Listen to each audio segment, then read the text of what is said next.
Welcome everyone once again to this week's My Weekly Rage Fix. Hope everything is well. And I just want to talk to you about this week's Parshas Eikev. In this week's Torah portion, the Torah tells us, Hashem gives us a commandment: you have to love the convert. You shall love the convert. And the Torah actually gives us a reason, because you were a convert yourselves in the land of Egypt. So let's just study this for a minute. What is this a special mitzvah? So, first of all, as it says, love the convert because you yourself was a convert, were converts in the land of Egypt, and you knew what it meant to be a strange person or people living in a strange land. So the lesson that the Torah is telling us, that when you go through a certain situation, or a certain tough time, or a certain good time, whatever it is, you're supposed to use those experiences towards helping other people and towards reacting towards other people. And since we were Gerim, since we were converts or strangers in a strange land, so too we have to be cordial to people who may feel as if they're strange, and make them feel comfortable, and we have to love them as well.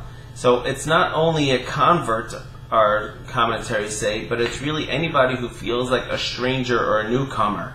So if you have a new person in your class, or you have a new employee, whoever it might be, the idea is to make them feel welcome, make them feel wanted. You should love that stranger.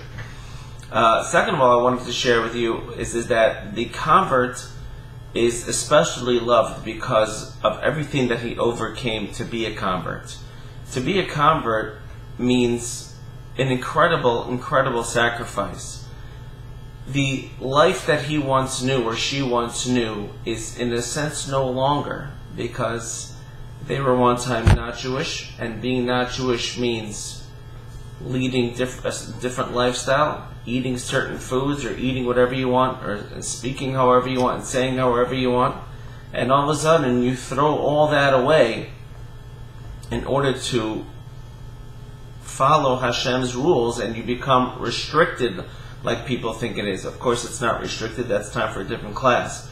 But the fact that the person chose to see what was truthful and change his whole life, even his relationship with his parents, his family, his friends, everything is completely different. And that person is actually a hero to us. And anybody who does that, somebody who's not observant in Torah and just makes a small change in his life, or a big change in his life, those are heroes to us. And we have an obligation to love them, because they're a part and parcel of the Jewish people. Even if they were one time a Gentile, they are now as Jewish as you and I are. So we have an obligation to love that person, but we're not necessarily loving him because of he's a Jew. That would just fall into the regular category of love your neighbor as yourself, and love your friend as yourself. But this is a special mitzvah called love the convert as yourself, because love what the convert did and love what the convert overcame to be able to become the Jewish person that he is or she is today. Have a great Shabbos, everybody. Talk to you next week.